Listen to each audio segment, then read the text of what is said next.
Peace, y'all. Welcome to Cosmic Connections. Peace to the gods and goddesses, y'all.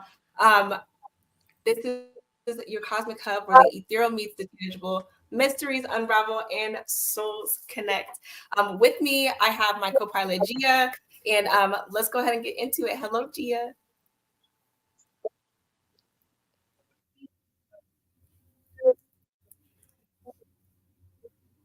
Hey guys, how are you guys? Sorry, there was a little bit of feedback. I'm not sure if somebody's like, maybe we need to mute. Anyway, but hey everyone, we're absolutely excited to have joining us.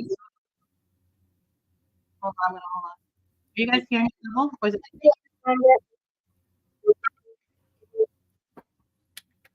Let me mute.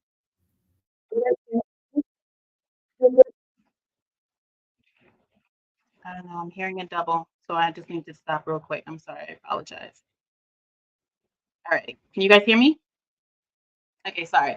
Hey everyone, sorry for the technical difficulties, but we are super excited to be starting this first interview of 2024 with an exciting new episode for you guys. So Cosmic Connections, as you know, is not just a YouTube channel, it's also a podcast, and it's a sacred space where we can explore the depths of the universe within and around us.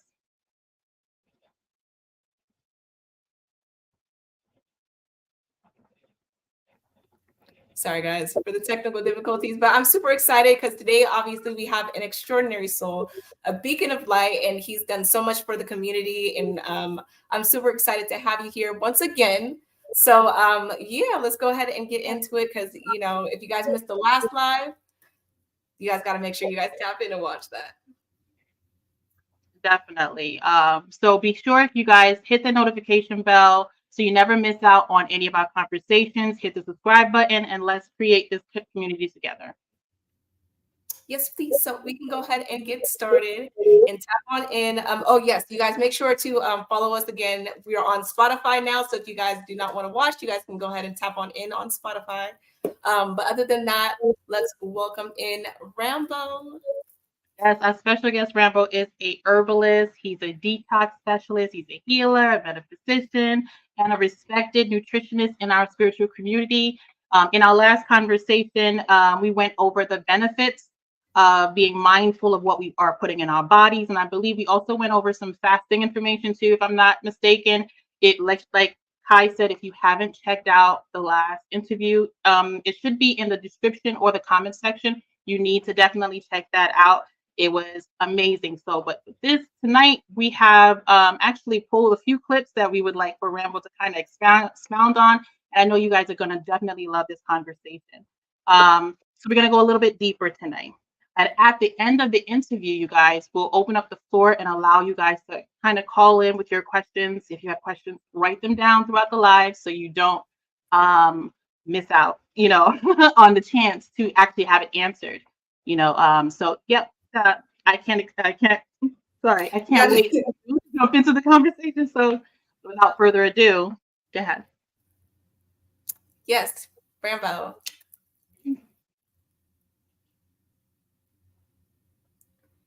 I can't hear. Uh-oh. So how is the sound coming through all right? Yes. All right, so yeah, so we're here to have an amazing build, and you know, it's always an important thing for us to truly touch and connect, especially in these times. And there's not a lot of spaces out there where people are actually harmonizing and coming together, you know. So we just like to take time to hold space for others. So we're here to journey to answer all your questions that you may have. Wholeness. Awesome. So yes.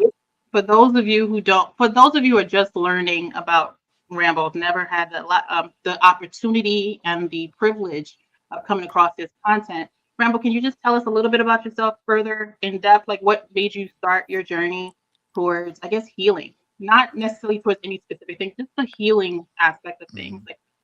What started you on that?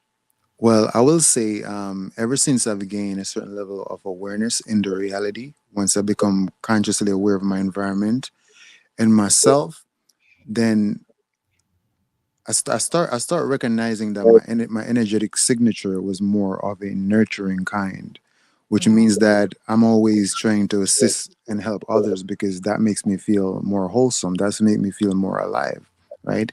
Now, along my journey, I think somebody need to mute their mic on the other end. It's coming through. Okay. Yeah. So along my journey, I did grow up with my grandparents who basically taught me herbalism because they were herbalists, and then along more along the journey later on in life, I actually gotten sick, like very ill. And the whole thing about even becoming a healer, like the sickness or what you experience becomes the initiation itself. You have to go through something to know what it's like, because metaphysically you cannot understand something without going through it. So you can't technically be a healer if you never had to go through healing to know what it's like. And throughout my process, I end up finding the gold in the experience and wanting to bring it back to my people, you see. So that's what literally started the whole journey for me. Now, when I actually started out, I started out just giving people the information about herbs and what can be utilized for different things. And then after a while, they were like, "Oh no, we want to get the herbs from you." And that's how everything actually, came into being, of me actually starting to harvest these herbs and starting to share them with others. And then the first person I healed was actually of lupus. A lady from Arkansas, she had lupus. And then after that, I healed another young lady of HPV, then herpes, then stage 4 cancer. And I was like, oh, wow, okay. So that kind of pulled me in even deeper, because once I can help a person to go from one stage to where they were feeling down, or they gave up on life and felt like it was over. And then I can actually assist this being to completely rejuvenate themselves and tap back into their own power and be back on track with their gift and their purpose. Then that makes me feel much more alive. So that's what actually started the whole journey for me, and now I'm here, just more expansive on the journey. And my goal is to actually assist humanity to heal, because I realize how important health plays with our consciousness. So, on a broader spectrum, we can look out there right now, we can see the world, and everybody's like, oh, the world is a effed up place. Everybody know that most people say the world is a effed up place. And from a point of observation, we can tell that humanity is in a very state in a very deep state of chaos, right? So when we start to investigate and say, okay, what can be the solution, we realize that your internal world is always going to reflect your external world, right? If you're imbalanced on your internal world, that imbalance is going to basically be leaked out on the external world, and therefore you create imbalances for others around you, basically. So just in order to fix the problem or provide a solution to the problem, we have to also start to work on our internal world to find that balance. That is going to start with the body, because the body is the foundation of your threefold aspect: the mental body.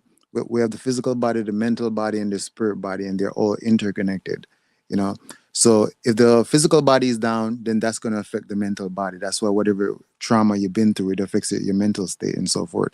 That's also going to bleed over into your spiritual aspect as well. So we find that working with the body as the foundation, that's how you actually put a person back into the driver's seat to take back their consciousness. And we all want to change the world. We want the world to become a better place, but can you change 7.8 billion people? No, you can't, because each person has their own power of free will. In order for the world to change, each individual person have to go through their own inner change within themselves. And then the world become a better place when everybody have initiated that greater change within. So that's why we say inner standing, not understanding, but inner standing. That's truly powerful. And I think that last statement you made, that in order for, the world to change, every single, we said 7.4 billion, did you say? Well, People would, yeah, that's a number that they give us, but we're pretty sure it's more than that, because the indigenous people are not really counted. well, yeah, you're right on that one. But every single person would have to go through an internal change. And it makes perfect sense. The issue, I guess, the thing that's been, and it's funny you mentioned this, because it's something that's been kind of going back and forth in my mind, right? And because we live in a dualistic reality, Like we can't have quote unquote peace.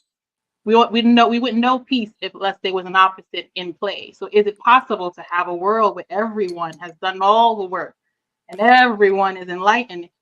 Is that a possibility in a dualistic reality? Okay. Well, in a dualistic reality, it's probably most unlikely. You know, because you're always gonna have you're always, I don't know where that noise is coming from, but some noise is coming back through. It's like I don't know whose mic is coming through. But yeah, so I was saying, in the realm of duality, then it's like mostly unlikely, but at least it wouldn't be extreme, because at the end of the day, we're going to have positive and negative. You cannot start your car tomorrow without that positive and that negative battery. We need both poles to actually create energy. So at least we're trying to get to a state of balance where it's not on the extreme, like what we're seeing going on in the reality, where it's like, this extreme level of separation and distortion and conflict and so forth. So I think we're heading to a state of balance, and we can pretty much tell by the shift in the consciousness, because we're still in a greater conscious state than we were, I would say, 20, 30, 40 years ago, in terms of society. Because even right now, we can see, I mean, even us being here right now, we're literally touching and connecting and harmonizing in a way which we all can grow while actually, complement each other as we go throughout this life experience, you know. And it's like the other day, I was taking a look on Instagram. So I was on Instagram and I was scrolling through, and I came across the Shade Room, right? And I saw they have over 30 million followers. So I was like, wow, this is a lot. This is a lot of people. I'm like, they got to be sharing something super transformational over there. So I went over to the Shade Room, and I'm scrolling through and I'm scrolling through. But after a minute, I'm realizing that nothing is here can actually elevate a person within their consciousness. This is all just conflict and drama and distortion, right? But they got over 30 million followers, you see? So this is why I actually appreciate spaces like these, because we're actually coming together to harmonize, not to come together to create distortion and conflict. So, yeah. It reminds me because I know that at one point I was like on TikTok and I seen a video and I can remember exactly what she was like, everything that she was saying, but she was insinuating that basically the way that the world runs today is off of our traumas, off of our an awareness, it's off of our pain, it's off, off of our just our overly, or this desire to feel voids that nobody can feel unless we go within, right? So we're constantly looking for entertainment, things to take us away from doing the inner work. And if we actually did the inner work, these people wouldn't even be running the world today, because they would have nothing to thrive off of unless they hop on the bandwagon with us and start doing the inner work. You know? Absolutely. I completely agree, Goddess. Completely agree.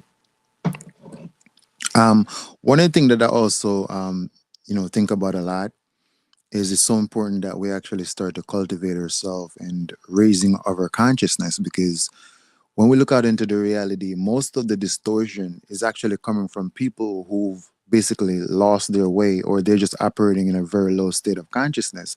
And sometimes I myself have to remind myself not to be too hard on those beings. Like even in my family structure, there's people who do certain petty things, and I find myself like distancing from them and not even talking to them at all, right? And at the end of the day, it's like my higher self is reminding me that, hey, remember, you're in the physical reality right now, and you should be harmonizing, basically harmonizing with others. That's the whole point of us being here, because we're all just energies. We need to learn how to actually harmonize and flow together, right? So it's like, even though people are doing, people are operating in certain levels of vibration, but at the same time, do they know any better? Can I hold a person accountable for something that they're not even aware of? They don't even know why they're like that, because they haven't become consciously aware of themselves yet. They're still operating on autopilot. Majority of the people in the reality is operating on complete autopilot. If you ask them who are they most likely give you their name and just their identity, which is tied to their favorite food, their favorite rapper, what they like, what they don't like, their favorite color, And that's just about how much the average person knows about themselves. They've never actually went deeper to uncover, the meaning or of their energetic signature and so forth. You see, so yeah, as we go throughout this experience, we guess we just have to learn to still have compassion. I mean, there's still a lot of people that I won't go around just because, but when they're so extreme, because that's what we are talking about earlier, is that we need to get to at least a state of balance, because we are in duality. You are going to see good people and bad people. It's always going to that's always going to be there. So it's all about bringing ourselves to a state of balance, because even for me myself, some days I wake up, as much as I meditate a lot, some days I wake up and I'm finding negative thoughts trying to pierce into my consciousness, and I gotta be like, wait a minute, no, you see. So yeah, it's always gonna be the good and the bad, and it's all about what you basically allow to express through yourself. We're all gonna have negative and positive thoughts. So once you become consciously aware, now you can actually decide what thought you want to act out on, or what thought you want to express. You see, so yeah. Absolutely. And I think that's so important. I think that's well, not even I think, it's the biggest thing that we all should be working on, or it's the main thing we should all be working on, is that this disciplining the mind and understanding that we can't entertain every thought that comes to mind, and if those thoughts come, those negative thoughts, because we're going to have them, but when they come, we have to learn to be disciplined enough to not entertain them and sync with the ship that it brings or that it's on. That kind of brings me to one of the clips that we pulled for you. If you don't mind, Rambo, I'm gonna play one of the clips, and I kind of want you to go a little bit deeper. It was so good that we have to play it. Okay. Oh, you're muted, just so you know. But I'm gonna play. Is that okay? Thumbs up. All right, awesome. All right, let me play that clip for you guys. 1 second. Love and how much great things they did for another person, and the person would betray them or not reciprocate the same type of energy. And so while you're looking at that person, be like, yo, that's an evil person, because how can I show them so much love and they show me so much deceit? But in true reality, it's not that they're evil. Is that they're just not in that energetic space within. They have not made it to the heart chakra yet. So they don't know what it's like to basically experience love and compassion. So how can they give love and compassion to others? But they're not bad or evil. They just have not evolved within their evolution to the heart chakra, to where they're actually feeling love and compassion within. Because remember, you can only give something that you have.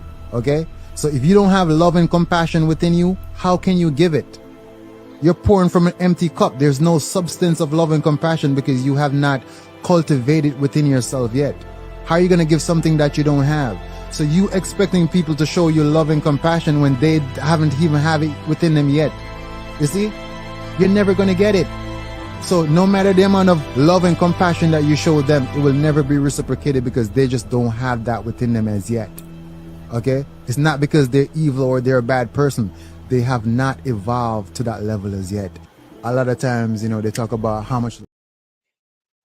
Okay, so I love the way you tied in the chakras to that. So I want you to kind of dive a little bit deeper with this whole higher chakra, heart chakra, lower chakra that you were explaining.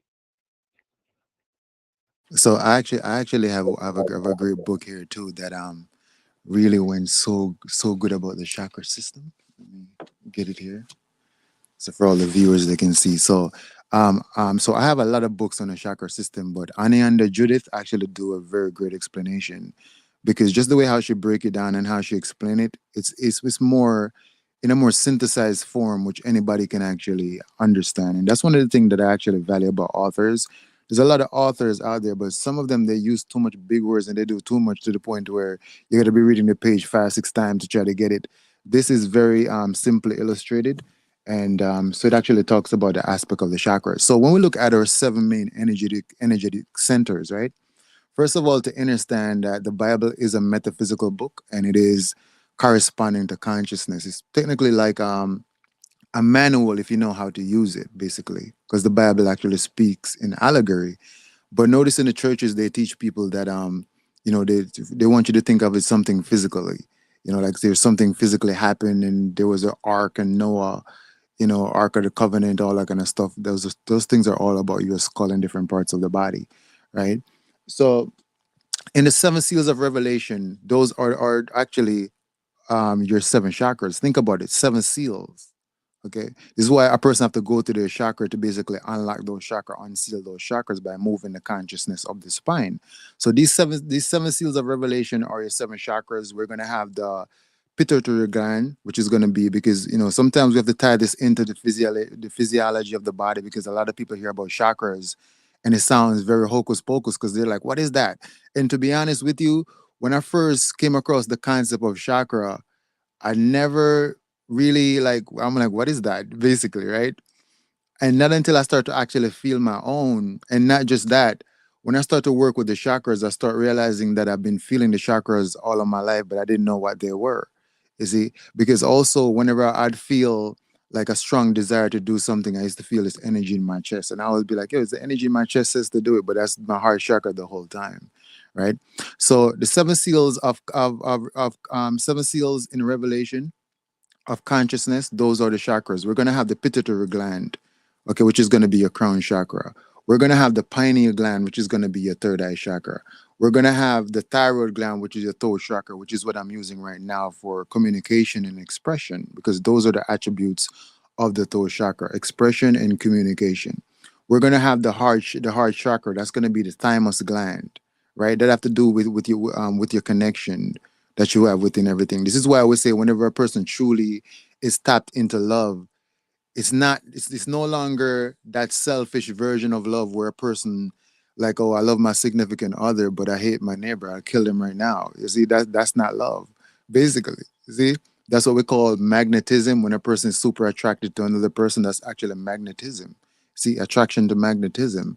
And majority of people in the reality, they actually confuse strong magnetism, strong attraction for love, while it's not really love, because love is a frequency, right? Now it comes down to the solar plexus chakra, which is your pancreas. This is why we need to stay away from processed sugar. When you have diabetes, your pancreas is going to be down.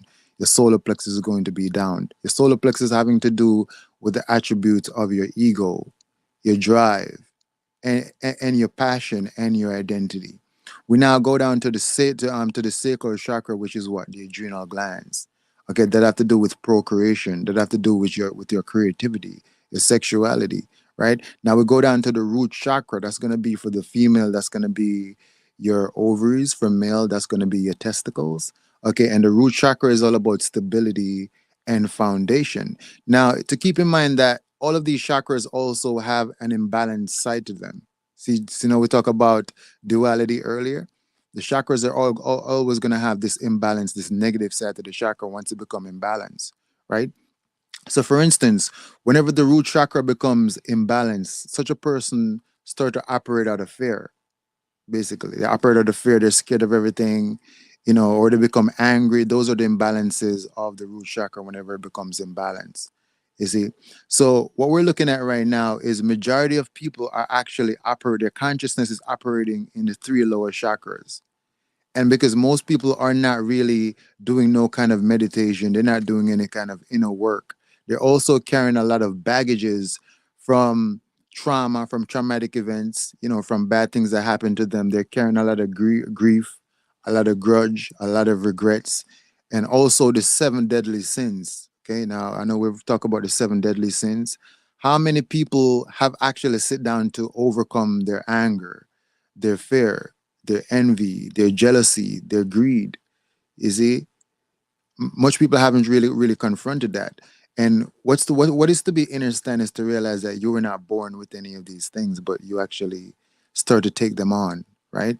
So if you pay attention to a little baby in your household, a little baby is technically very kind, right? Very generous, very kind, and just in their imagination. But notice that little baby, as they start to go through life, and they start to become more exposed to the world, and we start to implement rules and restrictive rules on them and so forth. We start to decrease their creativity, and they start to take on the aspect of anger, fear, envy, greed, and so forth. But remember, you only you only know the aspect of anger, greed, and fear because somebody have actually express that towards you. Somebody was very angry at you, and so now you learn what anger is like. But if you actually peel the layers back off, that is how you actually return back to your true self. So even when we're saying to go back, to go and find yourself, remember, you're not lost. What we're saying is to peel the layers back before the world got their hands on you, basically.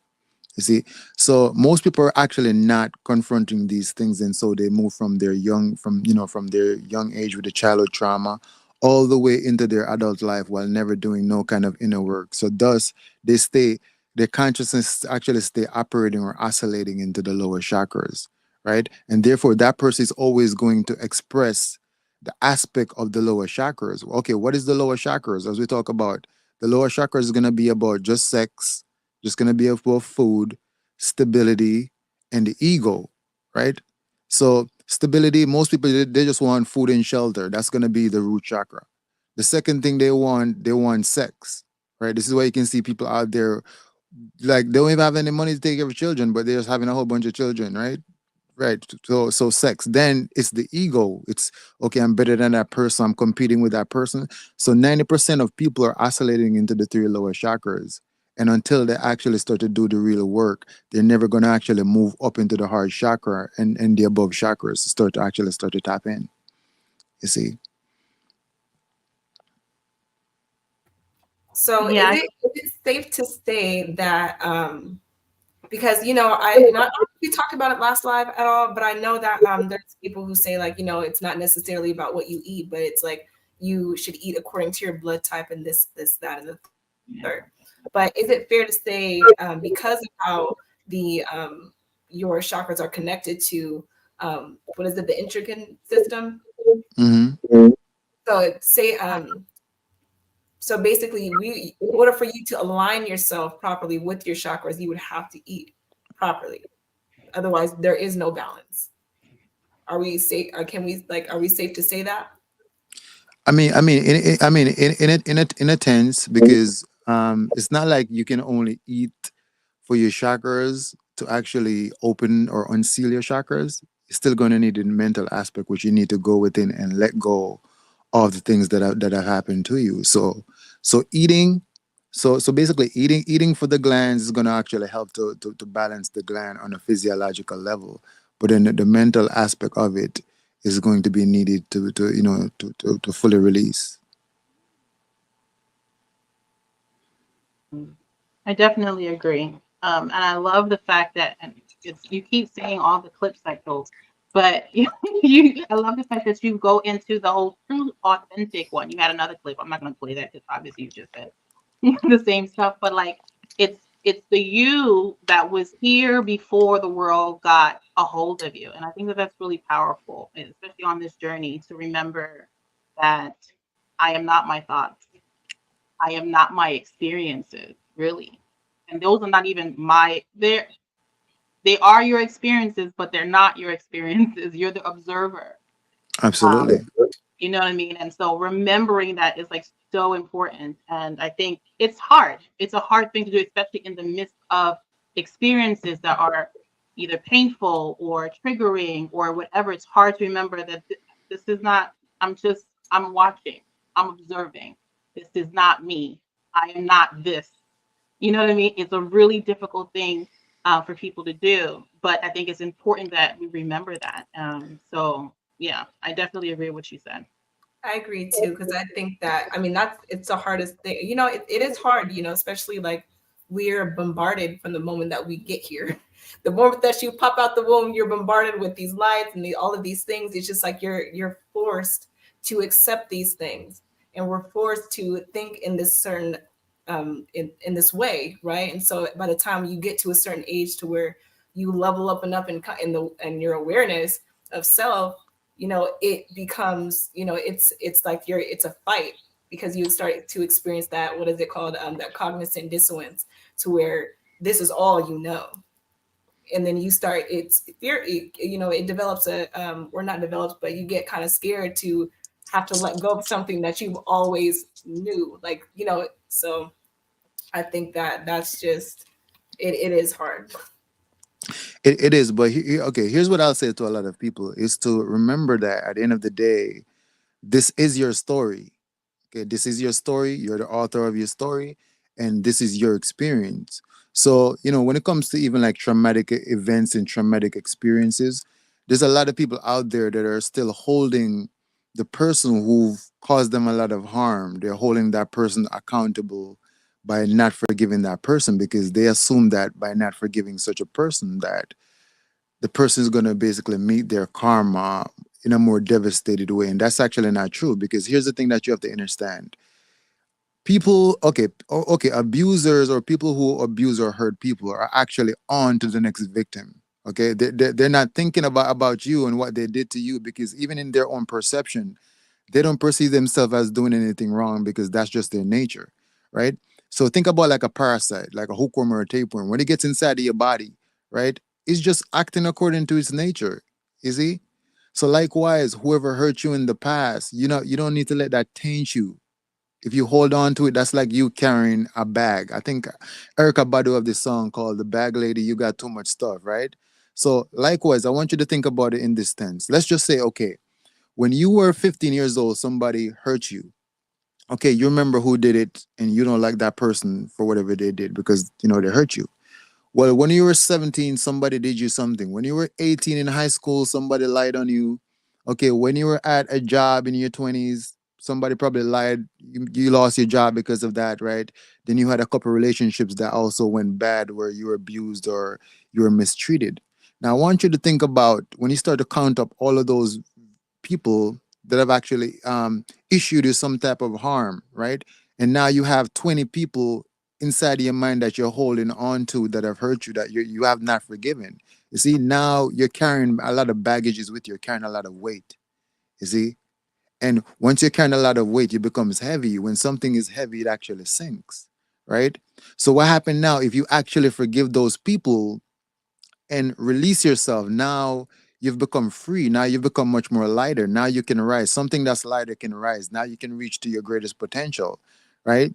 And now you don't have all that weight actually weighing you down. And also, what you're going to understand is that you've freed up your power. You see, you freed up your power, and um, okay, so in deep esoteric studies, it's actually showed that whenever a person hold on to resentment for too long, it actually start to cause knots in their energies. Okay, this is the reason why you see in Chinese medicine, they do the acupuncture to basically circuit over the meridians because a lot of people have a lot of blockage inside of their body from the emotional aspect of what they're holding on to and the resentment. You see? So at the end of the day, for people out there, if you're having a hard time forgiving whoever harmed you or hurt you, I just want to remind you that remember, this is your story at the end of the day. If you allow what other people to do to you to taint you for the rest of your life and cause you not to reach your greatest potential or your greatest version of self, you see, then you're basically losing your story. You're allowing somebody else to take your book and write a whole different story with you, basically. And I also keep that in the back of my mind as well that, okay, at the end of the day, this is my story. I'm here to express myself because the soul actually uses the body to express its will. You see?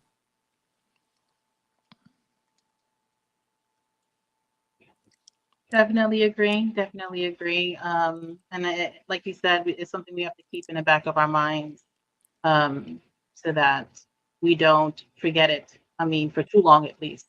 You know what I mean? Because there's we trying, we're trying. But yeah, so that I appreciate you going over that. I did want to go into a different topic, if you don't mind. There has Sure. been, we've touched on this topic before in Cosmic Connections, but not really. But I love the way you broke down a specific topic surrounding birth control, because there's a lot of damage that's been done. I know I'm gonna say this right now. We're not doctors, okay? Listen, don't be coming around to my Jiya said. You ain't say nothing, okay? Rambo ain't say nothing. I ain't say nothing. You go check it with your doctor. But I did want to play this one clip about surrounding the birth control thing, and if you can go a little bit deeper about why. I know you said it's a chemical, but further, how does it really cause damage, if you can? Okay, so I'm gonna play the clip real quick, and then if we can go in a little bit further after. Hold on. What's your thought on birth control? All right, so when it comes to birth control, you have to think about this, The creator give you organ. The reproductive organ is supposed to reproduce. That's how it's naturally designed for reproduce and create life. Why the blood clot? You take drugs to shut down the natural process of your reproductive organ. Or why you have doctor go up inside your womb, tie up tubes and do one bag of fuckery? Why you do that for? Just because you can't control the sexual energy. Simple. You shouldn't have to take synthetic drugs as birth control just because you can't control the sexual energy. That don't make no sense at all. That's unnecessary. You get what I say? Very, very unnecessary. But at the end of the day, I can't tell them what to do. I'm a doctor, so I'm not going to no medical advice. Also keep in mind, every type of drug we take, them plan B, don't know that take plan B a morning time and them something like that. I say that we do in Miami, I say that they do in Miami enough. When we go to Miami, we don't look at BBL. You see, when we go have the time on the life, hook up with all kind of stranger and people want to know, and then you have them are basically ejaculating now, and the next morning when you wake up, you have to take plan B now. Do you know say every single drug we take have to be metabolized by the liver?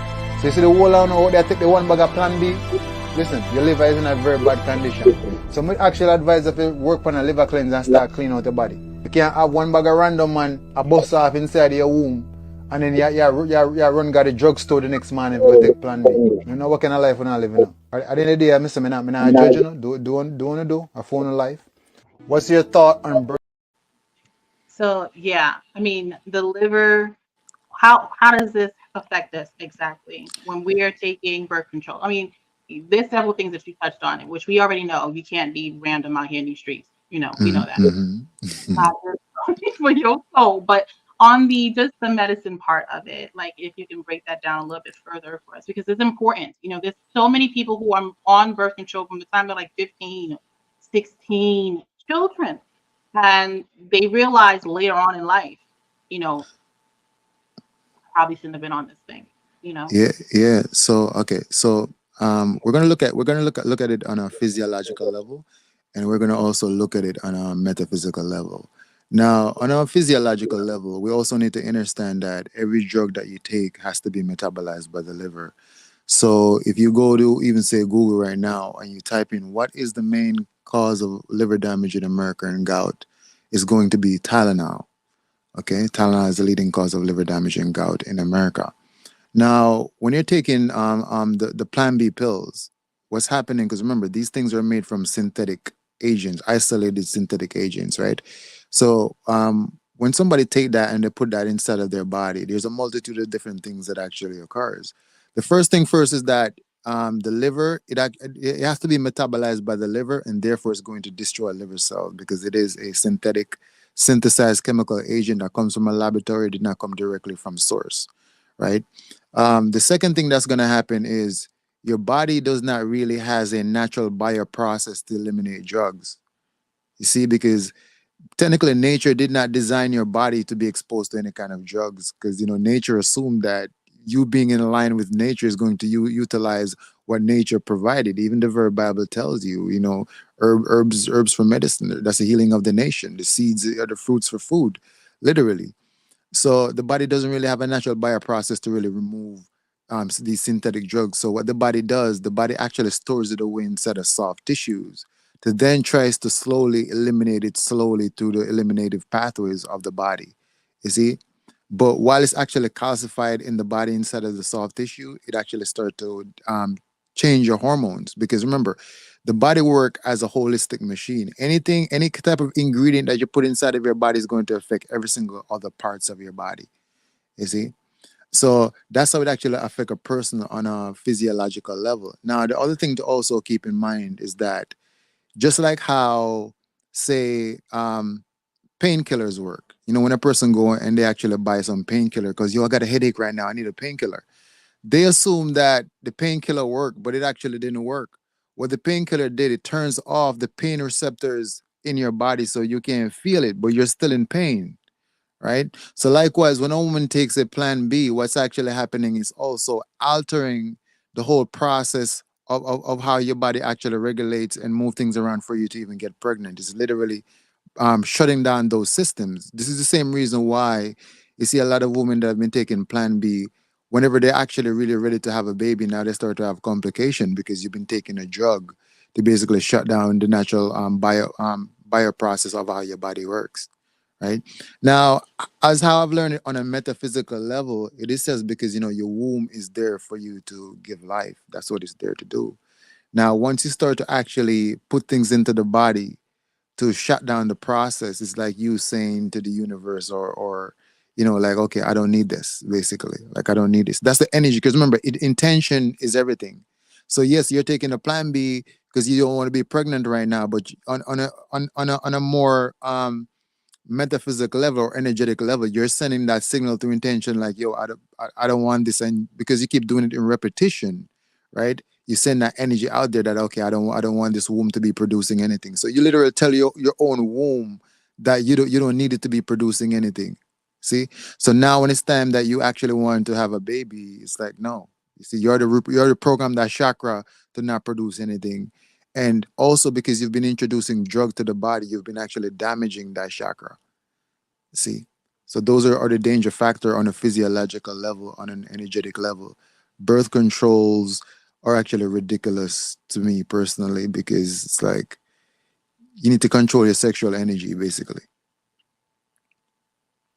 That is extremely powerful, what you said. And it's so true. You have to think of how rituals work, right? And anything that you do on a repetitive has more, it's magnetized. It becomes stronger and stronger and stronger. And now, just because one day you decide to give it something different, you have to come back all of these years of you saying, nah, I don't want this to produce them. Wow. Yeah, and just to think that we forget how powerful our intentions are, and we are just affirming these things over and over, and then you can't. It just like we're putting all of these things out into the air and not realizing what we're doing. Just even like the same thing with our birthdays, and we're reaffirming that we're getting older, and this, that, and the third, and we wonder why we looking older instead of we Mhm. work, instead of looking younger, whatever the case may be. But it's just like, just hearing that, just like, we forget our power all the time, and it's unfortunate. But a question I do have is that, do you have any recommendation for those who can't control their sexual urges? No, I want for kids, but for other people, Mhm. um, do you know of any natural ways to slow down the process of like a natural birth control? Okay, so of course. First of all,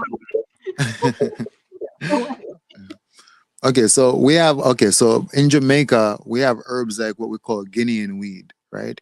Now, technically, it is a herb that, like back in the day. Well, not really back in the days, but it is known throughout the culture that is what I forgot exactly what they call it, but it's like an abortive kind of herb, which means that you can take it to not get pregnant, but also if you're pregnant and don't know and you take it, it actually expel the baby out, basically. Basically, it's abortive herb. That's gonna be Guinean weed.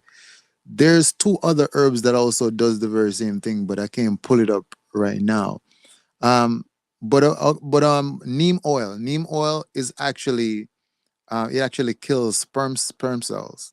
So a lot of the doulas and a lot of the women that I know that they operate on that kind of a level or whatnot, they actually utilize the neem oil, and actually prevents them from getting pregnant.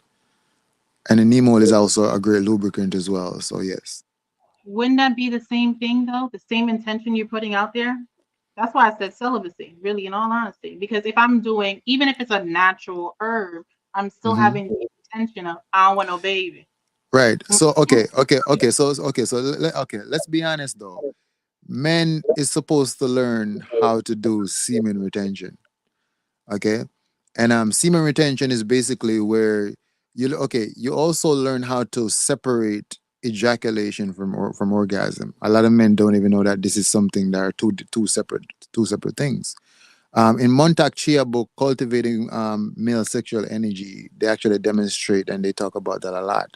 So when you actually do key gels, like me personally, I do probably like 100, 150 key gels a day, right? And so what would happen is, once you're having intercourse and you feel like you're about to actually ejaculate, you can actually um, contract the pelvic floor muscle, which actually shut off the prostate gland, right? And now you'll actually experience an orgasm, but you don't lose any semen at all. And in fact, when we start to go through the esoteric books, it's actually considered that you're a weak man if you're not able to contain the nectar that your reproductive organs actually produces, because your semen is the seed of your soul. You see, you're releasing your essence, because at the end of the day, yes, we have sex for fun, but your body doesn't know that. The body, listen, the body doesn't know that you're just trying to have fun. The body thinks you're trying to procreate. So what your body going to do as a natural process of how nature works, right? Because nature always trying to progress to become greater than the previous generation, right? So basically, your body's going to push for the best of your DNA, basically the best of your essence, most of your nutrients, everything about you, because nature is always trying to make sure that the next offspring actually is strong enough to survive. See, so when you're actually releasing all of your semen as a man, you're actually becoming weaker and weaker, and that's the reason why porn is so free. Think about it. You can go to online right now and go on any porn website and watch porn for free. Why is it free? You see, because actually it's there to make men become weaker. So in true reality, men need to actually learn how to control their semen and not ejaculate when they don't want to. So if you can't stop yourself from ejaculation when you don't want to, you're technically weak, to be honest. That's what the esoteric books actually demonstrate as well. So is it the same for women? That would be my next question. Okay, so not entirely, because the physiology of a man and a woman is completely different. This is why we go to sleep right afterwards, like we're tired or done, basically, and y'all can keep going, because if you think about it, a woman have XX chromosome, men have XY, right? And I think everybody actually start out as a female first until one of the chromosomes become broken off. So women can create men and women. The fact that you guys can create both genders goes to show that you're the tree of life, actually. So even in esoteric studies, it shows that even on a spiritual level, a man have to do more work than a woman have to do when it comes to raising themselves spiritually. This is why y'all are so intuitive naturally. Do you know the amount of meditation I have to do to even open up my intuition? I have to work very hard, and y'all just naturally are like that. So, yeah, woman body's constitution is completely different from men. So it doesn't affect y'all the same way as it does us, right? Now, can a woman still lose her vital life force energy? If I mean, I would think so, but um, in your perspective, yeah, obviously, if she's doing doing that too much and overly, releasing, would that Absolutely, also drain her as well in the same? absolutely, because now you've lost your magnetism. Mhm. And not just that, I think also your intake, well, depending on the guy, your intaking probably not the best thing. If you out here just doing whatever, you're probably not taking the best. And holding, they don't just go away. You gotta energetically cleanse that, I'm guessing, from you. Yeah, and For, for, for, for sure. we're the receptors, so we're taking we can't be out here. We shouldn't be out here doing all that because all of that energy that we're receiving. You wonder why most of us are just Little. kind of For sure. out of For whack. sure, for sure. And what's interesting? Whenever I go around women that like have like a lot of those energies where like men dump a lot of energies in them, I can actually smell it on them, like literally. Okay, so when people, so there's people out there which they can perceive whenever people have certain kind of like distortion or different type of energies in their aura, or some people can see when a person have like demonic attachments or whatever they got from their sex partner, right? I can actually smell it on people though, because I don't see it, but I can smell it or I can feel it, basically. Even like a succubus spirit, whenever they come around me, I can actually smell it and feel it. So it goes to show you that women should definitely not be out here just moving around like that, because y'all receive things. Men give, so it's not as bad, right? So yeah. Wow. Yeah. I didn't do that. I wonder what it, never mind. I was gonna ask what it smelled like, but I don't want to know. I don't want to know. But that's Yeah, insane. That's an interesting gift. And I really appreciate you, breaking down how this birth control stuff is and how it affects us. I learned something new. I had no idea that you guys can cut off whatever. I learned something new tonight, so I appreciate you for even like teaching that and showing that. I do want to take a quick break to kind of give thanks to our sponsors. So we'll be right back, you guys. Okay? All right. All right. All right. Hey guys, this is Jiya, and I have two amazing book releases for you. The first is a dream journal, which I know you guys will enjoy as it'll help you keep track of your dreams, understand your dreams, and break down those fears and subconscious images that come to you in your dreams. So get your copy today, and I know that you'll love it. The second book is a chakra guide and journal. This guide is the truth. It breaks down every single chakra. It lets you know how to unblock them, and you have space in your journal to write down all of your processes of how you're unblocking your chakra. And you can go back and check them out. Please get your copies today, available only on Amazon. How you doing, my beautiful brothers and sisters? If you're looking for an all-natural brand, the Ancestor Hands is that brand for you. I invented this brand to give people like me a great product at a lesser price and made sure I kept all the harmful chemicals out of my products. Ancestor Hands is more than a brand, it's a movement. So leave those chemical brands alone and come home to Ancestor Hands. Ancestors Hands specializes in natural skin care products. Make sure you guys go visit www.ancestorshands.net. I promise you guys you will not be disappointed. I can say that firsthand as I have tried his products and they are superb. So tap in. Yo, yo, yo, what's good, family? This your boy C, and here at EyesOpen Clothing, our mission is to leave every single customer with a smile. We aren't just your regular fashion company. We thrive on targeting our soul tribe, attracting positivity, abundance, good health, and new connections, and looking. Y'all see the drip? Okay, you know how I had to call myself one. To my listeners, you guys can go visit www.eyeopenclothing.com to purchase your fit today. And last but not least, make sure you guys visit www.cosmicconnections.com if you guys are interested in having your business featured on one of our episodes. Check out our website to view our sponsorship packages.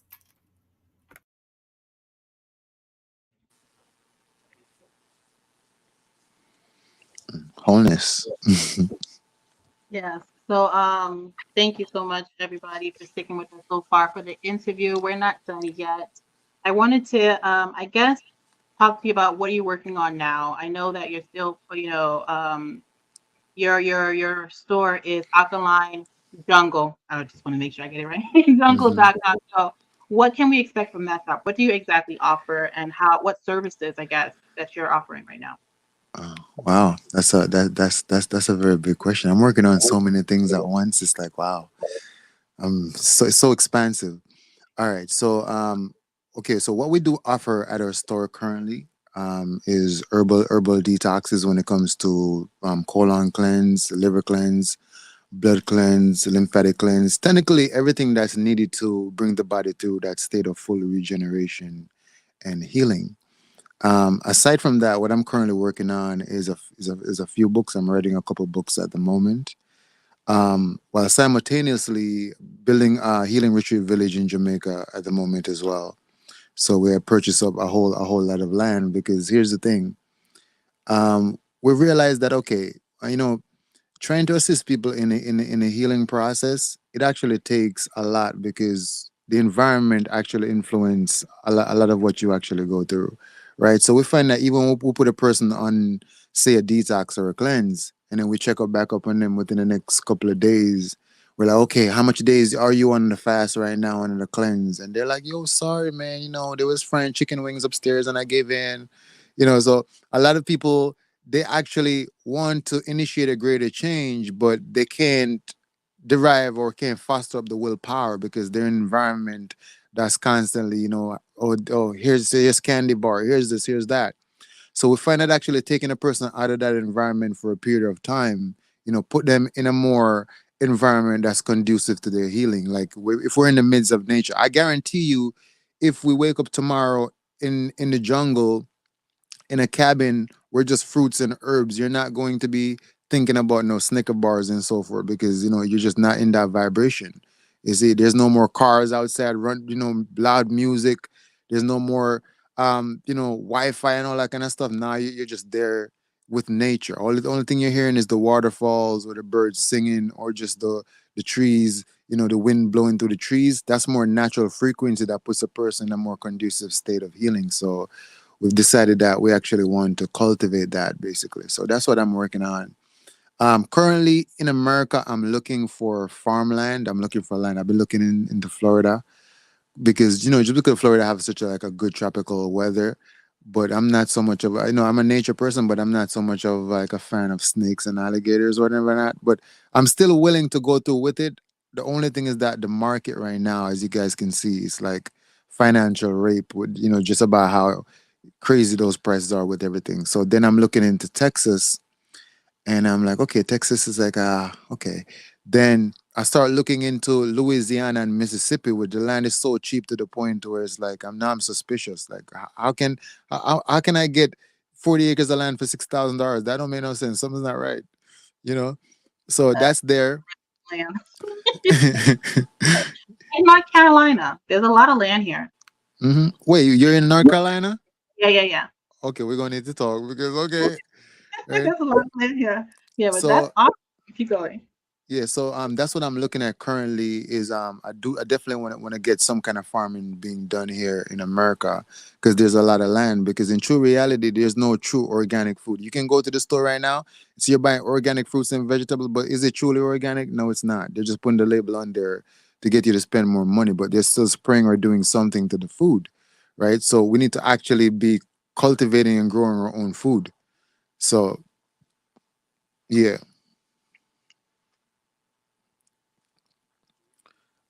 I think you're mute. I'm not hearing you. Yeah, sorry. How can so there's so much. There's first of all the retreat in Jamaica. Oh my God, awesome.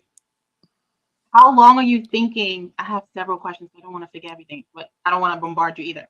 How long are you removing the person out of that space? Like, is it for 14 days, 30 days, 6 months? Jesus, let's say 6 months. Hallelujah. I'll go.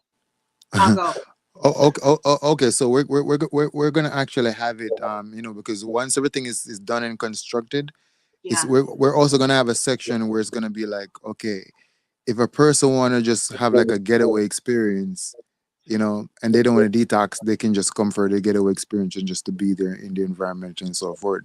So it's gonna be it's gonna be depending on how long you actually want to stay, because we have to keep in mind that not everybody can be away for too long.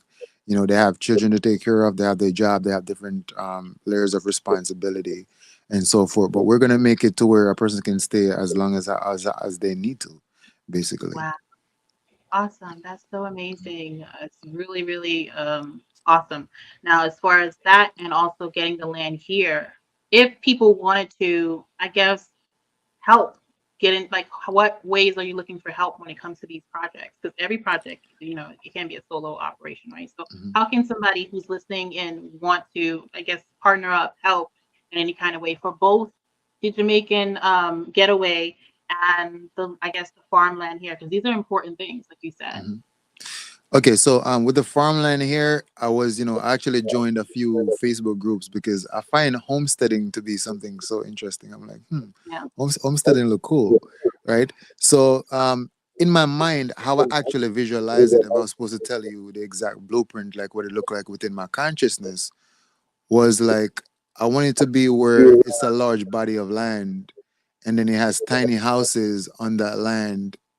Therefore, and then we can start to actually harmonize, and then we start to grow our own food. So I'm looking to build somewhat of a community, but it's just at the same time, I also understand that you can't just do that with anybody, basically, because people have to actually be vibrating on the same kind of frequency or hold the same type of moral values or compass to where we're actually trying to go. But I'm looking towards that kind of like building a community, and we have a farm that actually supplies the food and so forth.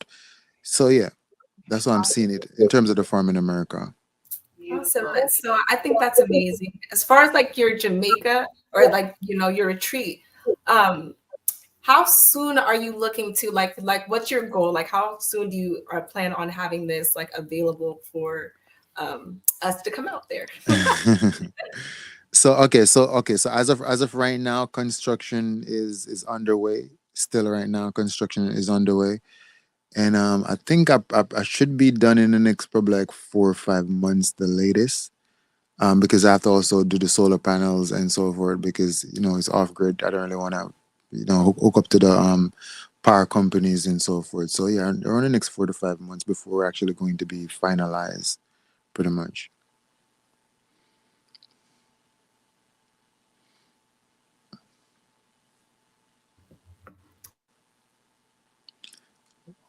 Oh, your microphone. Okay, there it goes. It Okay. wasn't on. Oh, oopsies.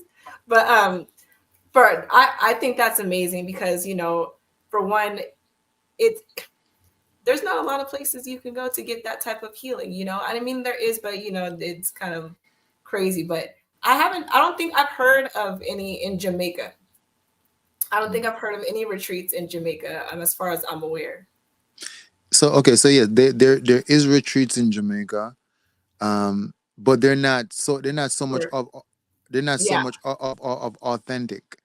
And okay, and let me just break it down so that you can understand. So you guys can see where health have now become like a trend. You go on the internet and it's like everybody's selling CMOS, everybody's trying to be a herbalist because it's a trend. So everybody's jumping on. You go on TikTok, everybody's on there selling something, but do they truly know about what they're selling or the body or the principles of health? Not really. They're just using it as a quick way to make some money. So likewise in Jamaica, there's a lot of people that are now doing retreats and different things, but it's not really dynamic where you can actually get healing done. They're just looking at it as a way to make money and so forth, just the people to come, right? Or space that we're cultivating is going to be a deep healing phase where we're going to be having stuff like your lymphatic system, because you got to focus on the lymphatic system. We're going to be going to places like thermal bath. Thermal bath is where we have where water come out of the volcano pathway to a certain way where it's so mineralized. We have thermal bath back home that's going to be helping you to assist with your healing as well.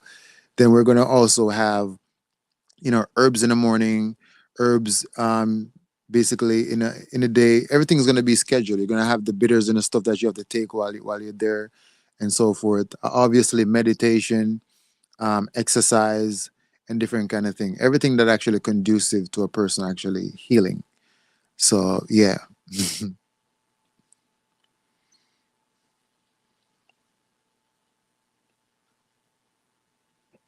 I'm super excited. I know for me, I have had this deep desire to do a kind of wellness retreat. So I will definitely be stalking your pages, for when it's open. I wanted to take some time, I guess, to open up the floor for any questions. I don't know who has questions or not, but just in case it's open, if you guys want to come in, we'll continue talking. But if you guys want to come in, we'll see you come in, and then you can ask your questions. You can find the link in the description of the video, and as well in the comments, I believe. So if you have any questions, call in. This is the time to do so. Yeah. So thank you so much, Rambo. It's always a pleasure. You're welcome. So yeah, okay, so we know that on your site, you offer the detoxes, you offer different kind of herbs. Is there anything else that you wanted? Because I think I kind of stirred you towards this retreat once I heard about it. Uh, I don't know. Sorry. Yeah, I know Ye- you use you have supplements on there as well, too. yeah, I have supplements in there too. So I do offer consultation as well. So if a person actually needs to book a consultation, to be honest, right now I'm probably over 4 or 5 thousand consultation. It's just me. There's no way I can keep up with that much many people. So I am kind of backed up on a consultation end. But the the software is still there, which allows you to book, because what I'll do, I'll actually reach back out to people after I have my assistants reach back out and reschedule again. So they can actually book a consultation as well. Now, in terms of supplements, we have things there like CMOS, the real CMOS, not the one you see on the internet that look like ramen noodle. That's not the real CMOS. The real CMOS is Cangus crispus, which is shown to have a lot of trace minerals and elements that the body actually need. We have stuff like the multi-mineral plus on there, which is like sea moss, bladderwrack, burdock, and different herbs that are very nutritious, give your body the zinc, iron, magnesium, potassium, phosphorus, cobalt, all the essential trace minerals, vitamin B12, vitamin D, and all those different type of elements that the body actually needs. So yeah, I think your microphone is yeah. Yeah. There you go. So for someone just starting off their healing journey, what would you recommend as far as either detoxes or herbs or supplements? I'm just starting off. I don't know nothing about nothing. Where do Mhm. I start? So likewise, we have to always start everybody at their diet first, right? Okay. Only because if they jump in and they start to take detoxification herbs, then all of their toxins going to be broken up inside of their body, and it has no place to go because they have not opened up the natural eliminative pathway. Which means if the colon is blocked, okay, you're taking this detox, but the toxins can't leave the body, right? If your kidneys are functioning at a very low capacity, which most people kidneys are actually functioning at a very low capacity, given the fact that they've been consuming red 40, food coloring, artificial flavors, alcohol, and these different things, yet they've never done a kidney cleanse. So yes, their kidneys functioning at a low capacity, right? Then we're gonna have the lymphatic system. 90% of people lymphatic system is completely blocked up because they eat a lot of dairy products, ice cream, donuts, biscuits, all those things kind of clog up the lymphatic system and so forth. So it's like, okay, putting a person on a detox, that's not going to really help because yes, the herbs are going to break up the toxins and inflammation and acid out of the body, but then there's nowhere for it to go. So the body reabsorb it back. So we have to start with the diet first, which a person needs to be consuming natural fruits and vegetables for at least, I'd say 3 weeks to a month first before starting the first detox. And the first detoxification is going to start at your bowels, at your colon, because most people are actually clogged up. In Arnold Ehret book, where do I have it here? Called The Mucusless Diet. If you guys ever read this book by Arnold Ehret, Mm-hmm. it actually shows that 90% of people are walking around with over 60 pounds of uneliminated fecal matter inside of their gut, thinking that they're healthy. And the reason why that actually happens is if you look at the intestines, you can see how everything is actually made where everything is jam packed together. Everything is packed up. Okay. I don't know why the universe or God made it like that, but it's super jam packed up, right? So it's like, okay, when you're eating food without enzymes, what happened? Because the food you're eating doesn't have enough fiber, it doesn't have enough enzymes, so it can't really pass through via the peristalsis. So it becomes clogged up into these crevices and these turns, and it stays there and it becomes hardened over time to what we call hardened fecal matter or fecal stones, and it's staying just clogged up in there. This is the reason why on Instagram they have this thing where they're selling flat tummy tea that will never truly work because what the person actually have is feces instead of their colon because they need a colon cleanse, right? But then it becomes fat loss tea and tummy tea, and then it becomes the whole bunch of waist trainers. Those things will never truly work because the person needs to do a cleanse to clean out the colon. So we have to start at the colon on the first of any detox. Next, we're going to go for the blood. We're going to go for the kidneys. We're going to go for the lymphatic system. We're going to go for the liver. And what I'm actually detailing to you right now is literally the phase, right? And the keys that we use to heal everybody. It doesn't matter what disease a person have.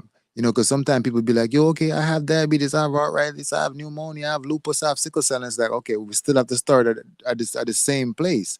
See, because we have to open up the eliminative pathways to get the acid and the mucus and the parasites and the heavy metals out of the body. So we still have to open up the main eliminative pathways.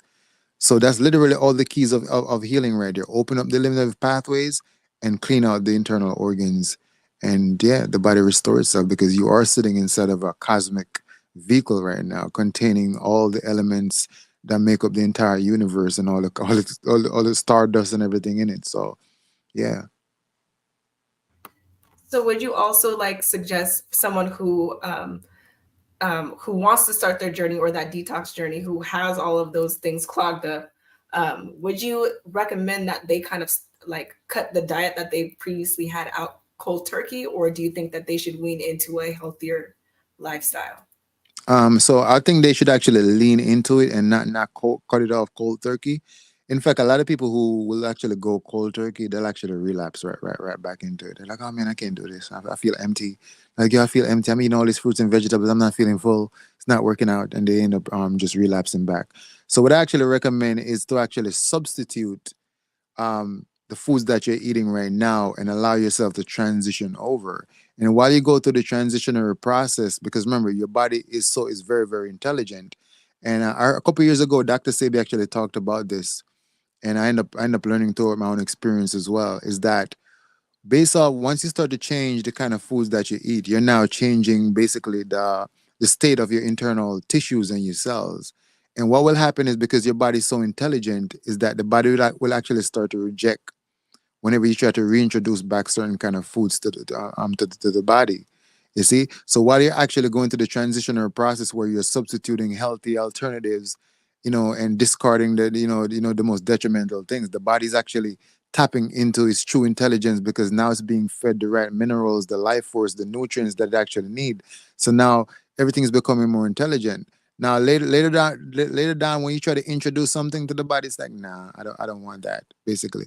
However, if the person just do it cold turkey and jump right over, you see, they're gonna relapse right back into their meat, back into their flesh, back into their acidic diet, and so forth, because their cells and their tissues didn't get the chance to actually become more intelligent based off the substance it was being fed. You see, so the transitional process I strongly recommend, and for stuff like chicken, oyster mushroom.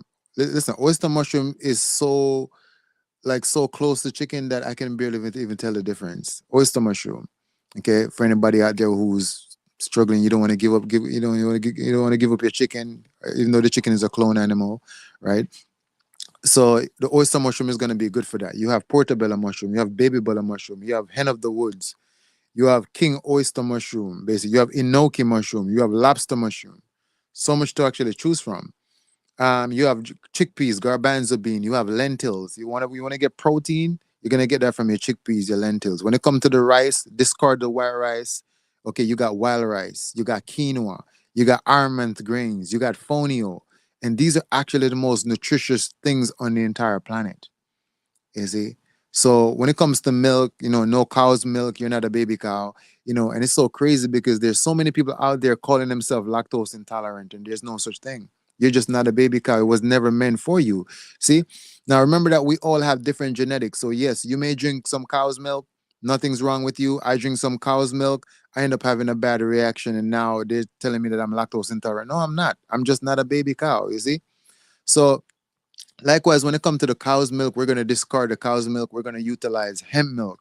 You can just go to Whole Foods, get some hemp seed, blend it out in spring water, throw a few dates in it. Now you got pure milk. If you don't want that, you can get walnuts, walnut milk. Okay, if you don't want that, you got Brazil nuts, Brazil nut milk. If you don't want that, you got sesame seed milk, or you can just buy the sesame seed milk just like that. If you don't want that, you got coconut milk. Like, we have so much different options to choose from. Nature gives us everything in large abundance and variety. And what's so interesting is you can actually start to mix those different milks together, and it becomes way, way more profound. Me personally, I mix um, hemp milk with walnut milk, and it hits on a whole different level. Okay. So those are the kind of substitute that I actually recommend people to actually start to implement into their diet. When it comes to sugar, obviously no white sugar, no brown sugar. Okay, those are actually destroy your pancreas because they're processed with high amounts of heat and temperature. And I want you to think about this. Sugar is actually processed at 400 degrees. Okay, your body operates at what? Probably at 98. Okay, how are you gonna put something inside your body that was created to 400 degrees when your body don't even get that hot? There's no way your body can process that. So this is why you're gonna burn out the lining of your pancreas. So I recommend you utilize agave or date sugar or date syrup. So date sugar or date syrup is gonna be number one because that's safe for babies, children, everybody, because that's how nature naturally express and give you, its own sugar, right? That you don't have to be highly processed. So when it comes to sugar, that's gonna be a sugar substitute. Agave or dates. You can get a date syrup or you can get a date sugar. Doesn't matter, or just get the agave. Next thing, sea salt. No Himalayan salt. No table salt. Okay, the Himalayan salt is good for cleaning or for spiritual reason to cleanse out your home or outside. put it in the water, mop the floor, it does a very good cleaning energetically. But to put it inside of your body, that's got to harden your arteries. You need natural sea salt. Okay. And if you think about Himalayan salt or table salt, they have to actually mine it out of the ground. They got to take machineries and actually dig it out of the ground. That's not easily accessible. If you don't have the machine, how are you going to get it?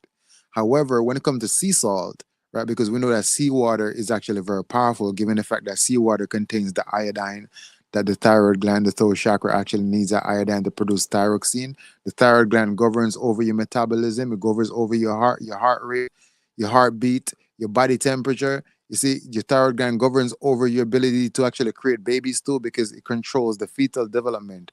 This is why a lot of women out there, if they don't get enough iodine for the thyroid gland, the baby comes out deformed. See, literally, that's how important it is. So, seawater is very powerful. Now, if I want to actually get some sea salt, I can just get some seawater and boil it all the way down, and now I have sea salt. Notice how easily accessible it is. So the principle in this is to realize that the things that are actually for us, nature make it easily accessible. We don't have to go through any extreme complication and all these different sophisticated technology just to get it. So those kind of you substitute those out of your diet with healthy alternatives, and now you're on your way to a higher state of health and vitality. I had actually started for years now. I want to say about 6 years now. I made the switch from the white salt to the pink Himalayan salt, thinking, okay, that's better. But now I'm hearing, no, it's the Celtic sea salt, which is the one to go for. And I'm like, oh, okay. But why? I still don't know why. I made the switch because sea salt just makes sense to me. But why? What exactly is wrong with the Himalayan pink salt? Okay, so the Himalayan pink salt is high on the glycemic level. Basically, it harden your arteries. Once you harden your arteries, it's gonna cause high blood pressure, because when your arteries are actually hardened, then basically the blood capillaries, the blood can actually flow through. You see, and what happened when blood can't actually flow through at the rate that it was supposed to be flowing through? Remember, your body's so intelligent; it's always trying to protect you. So the body's gonna speed up the blood to get the blood through. You see, and that's gonna cause pressure. That's gonna cause the hypertension.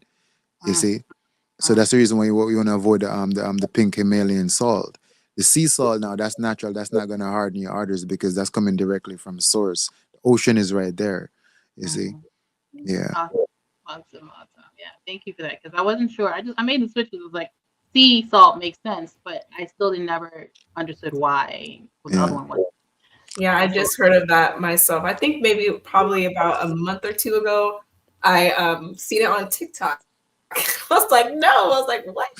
But then we learned. So I'm glad you cleared that up, because I was confused for a second. I was like, because I did the switch as well, because it was going around like the pink Himalayan salt was a lot better, but yeah, and again.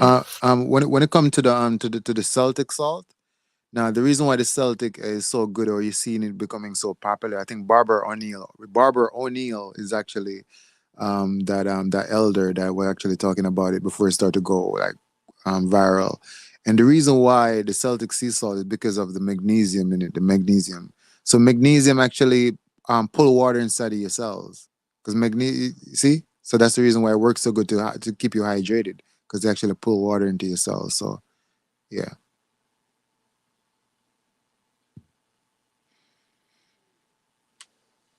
It makes perfect sense now now that you mentioned, because the magnesium, it's super important. And I have been trying, not the best. I'm not good with all the supplement stuff, but I've been trying to get that into my diet as well too, because I know it's really, really important.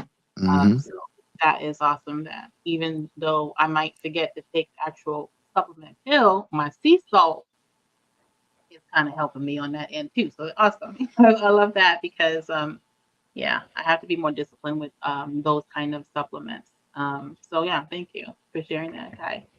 I have another question, and I don't know. I have to think about how to word this, but it's more of a thing where like, if you can explain, how like once you get to a certain point, with doing the inner work and just eating right, and just centering yourself, you get to the point to where you no longer crave food like that. and you kind of, it's like that habit of constantly eating, it goes away, and you're just like, you kind of have to like almost force yourself to eat a little bit because you just don't have that desire to, or that need. And for myself, I don't like, I'll go through my spurts, like different, like especially if I'm like going through like certain types of ascension, I'll like get this desire to eat, but for the most part, I don't have that desire, and it's more of a thing to where if I do eat at a certain time when I know I'm not supposed, like it just, I can feel the weight of the food, whether it's healthy or not. Just like it's better for me to eat, like I can live off of fruit bowls or like smoothies and stuff, but but I'm good. Can you explain why that happens? Oh yeah, for sure.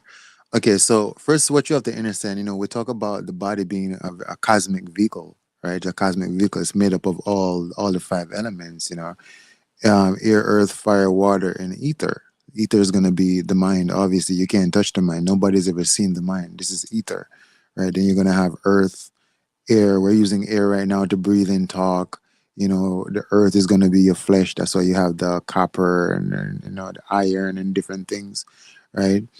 And the fire is going to be obviously your body temperature. That's why you get fevers and different things. The soul is technically a fire. That's why the kundalinis look like a fire or whatever not, right? And the water, obviously, you cry is water, you sweat use water, you have sex is water, you drink water. So those are all the elements in the body. So you're inside of a very cosmic vehicle. And to be honest, how much do we actually know about the body? We don't know much about the body. Even right now, as much as I know about the body and I studied the body, even scientists themselves, they haven't uncovered most stuff about the body. It's actually called unknown alchemy. There's so many things that they don't even know how it even works. They call it unknown alchemy, right? So we're sitting inside of something that we haven't even fully figured out yet.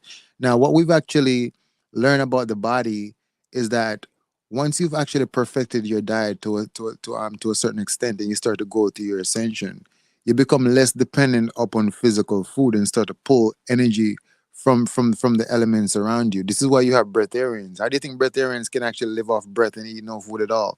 See, but the only thing with breatharians is that they have to actually walk barefoot, and they have to actually go into the river and the sea to go bathe, because they're literally pulling energy from the ocean, pulling it from the earth. You see, and through the prana, they're actually pulling energy from the elements. So that's what you're experiencing, just not on an extreme level as a breatharian, but you're literally pulling energy from the elements. So this is the reason why even when you eat something, you can literally feel it. Like, see? So yeah. So that's amazing though, that you've gotten this far. Welcome. Thank you. It's crazy because it just feels so much better not to have all that. Like I said, I'll eat from time to time. I'm not like saying I don't eat at all, but you know what I'm saying. But it's just like, for the most part, if I do eat, it's just like it doesn't feel good. It doesn't. It's just like it's really heavy, and it just like it feels like it pulls my energy down. So I find myself having to eat. I like, if I want to feel good, I got to eat much lighter. So I just was curious about that, because I was like, at one point I was like almost concerned for myself.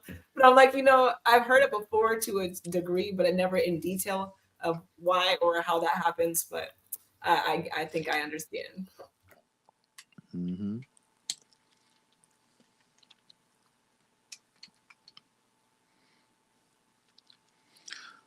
Did you guys open up the line for others to ask? I could have sworn, I think she did that some long time ago, but I guess nobody wanted to ask anything. I posted into the chat. We do have a question in the chat though. If you want me to read it, I'll read it. How does feel about starting with intermediate fasting? Oh, so how do you feel about someone starting off, I guess, their healing journey with intermediate fasting? I know it has a lot of benefits. I know Kai is a practicer. I am, but not on purpose. It's just I can't eat early in the morning. I don't eat until like 2, 3, maybe, or 4, which is terrible. 4 is kind of terrible to start your first meal of the day, but it's just what it is on purpose. It's just I can't. But yeah, so how do you feel about somebody starting? Sorry about me. There's no problem, Queen. No problem, Queen. But yeah, how do you feel about somebody starting intermediate fasting? Okay, intermittent fasting is actually very good, and that's actually recommended for most people, because not a lot of people can actually go a day without eating or 2 day without eating. They look at it as that's very extreme. To us, it's like, okay, just a day of food. To them, it's like a year, of food for them. So intermittent fasting works much more better because a person be like, okay, I'm only not going to be eating for such and such a window, and they're okay with that. Now, instead of Arnold Herb book called Rational Fasting, he actually talks about just the power of intermittent fasting and how it's actually very effective as well. But his version of intermittent fasting is like a much more larger gap and a duration. So, for instance, in his first book, The Mucusless Diet, he talks about long fasting, like fasting for like 60 to 90 days, basically. And I did a lot of those fasts, like 70 days, 76 days. I did some extreme fasting of no food at all. In the Rational Fasting book, he actually says that he finds that doing intermittent fasting was actually just as effective as doing long fasting as well. And I was like, "Whoa, this is interesting." So then he was like, "Okay, instead of you doing say 60, 70 days, you can actually do 12 days. Just do 12 days, and then 2 or 3 months down the line, you do another 12 days, then you do another 12 days, and it actually end up working out just like you do actually a 90-day fast." So I'm only using that as an example to say that yes, intermittent fasting is pretty good. So yeah, so they definitely can start off with the intermittent fasting. Eventually, me personally though, when it comes to detoxing and healing, because I've actually put all of my clients through like long fast, like even the young lady that had HPV, I put her on a 40-day fast. She was healed at the end of 40 days. I get 40 days fasting seems to have some kind of significance because why is it in the Bible? Like you thought about that, right?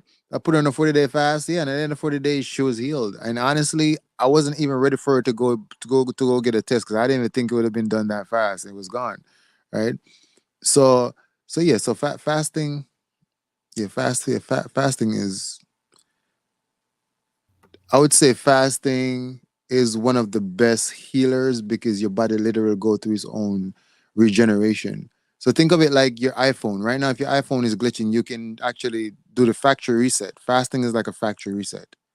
So whether intermittent fasting or long fasting is always going to do its job, always going to be a benefit. You're always going to gain something from fasting more than what you would gain from not fasting at all.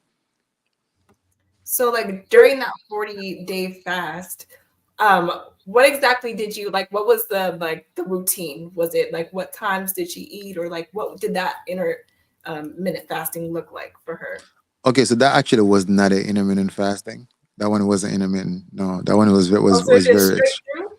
yeah, that one was very straight through. And what's so Okay. interesting was that she would call me like every day asking me if she can have a piece of kale or a piece of avocado, and I'm like, no, no, no. And she was actually very angry, but she didn't tell me that she was angry until the whole thing was done or whatever. Not so yeah, that was a whole 40-day fast.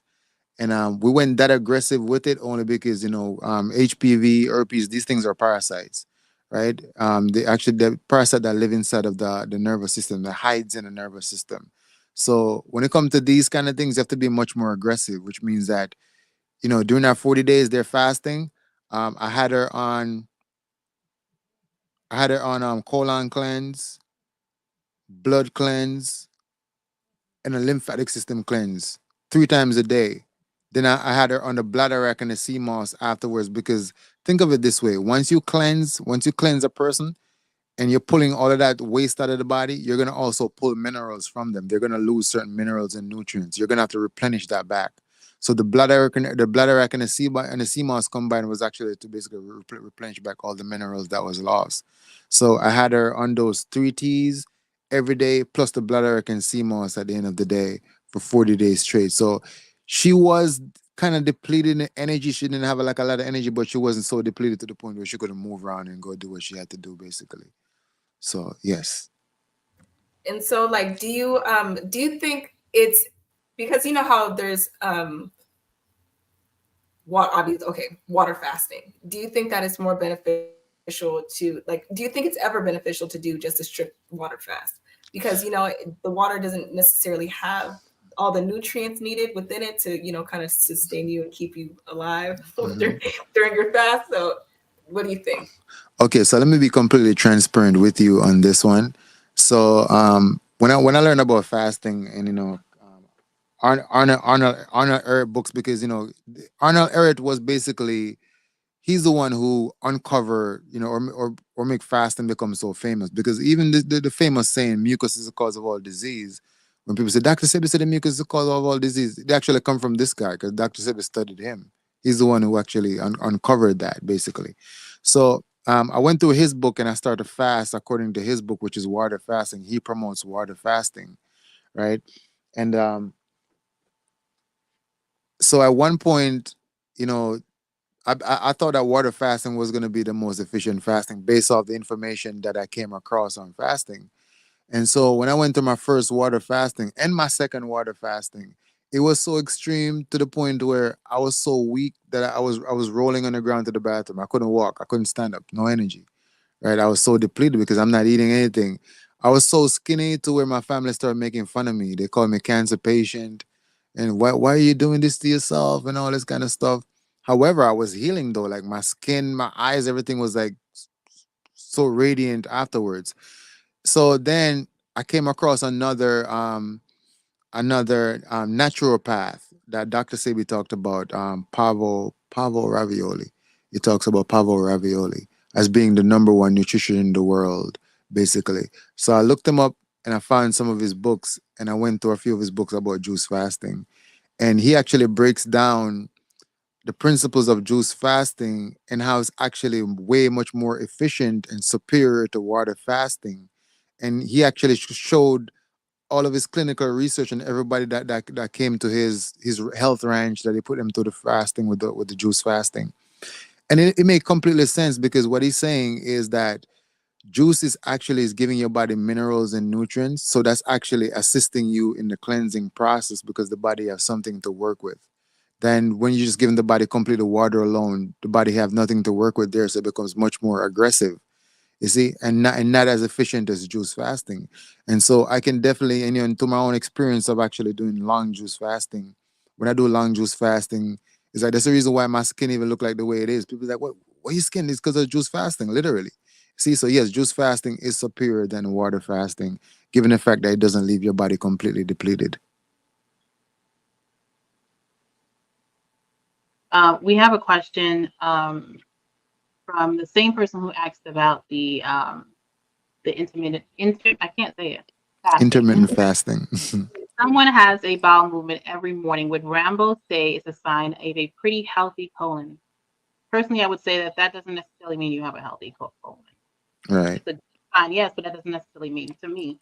But you're the expert, I guess. Right. So also, okay, so it doesn't necessarily mean that you have a healthy colon, right? Because I mean it could be where you have other issues in your bowel system, or whatever not, and you're just releasing, especially if it's so watery, right? However, though, if a person's eating 2 to 3 meals a day, then them having at least two bowel movements a day actually makes sense, right? Because if you're eating 3 meals a day and you're not having 1 to 2 bowel movements or even 3 bowel movements a day, at the end of the week, you're going to be backed up. Where's the rest of the plate of the food? You see, so it all have to do with the circumstance, basically. But in general, if you're eating 2 to 3 more, if you're eating multiple times a day, then that's good that you're getting bowel movements every day. That's good in general. Yeah, I know. For me, I spent my younger years really struggling with that. I would go like a week, nothing, 2 weeks. Oh no! Oh no! I struggled with it a lot. So that's why I say, and even when you can get to every day, once a day, that's still not technically good. And I think that's where I'm at here, but it's better than where I used to be. It's supposed to be, if you eat in 3 times a day, I would expect that you have 3 movements. 3 to come out. Yeah, that's really when you have a healthy situation. So work towards that. You put in whatever you got to put in to get to that goal. That's the goal.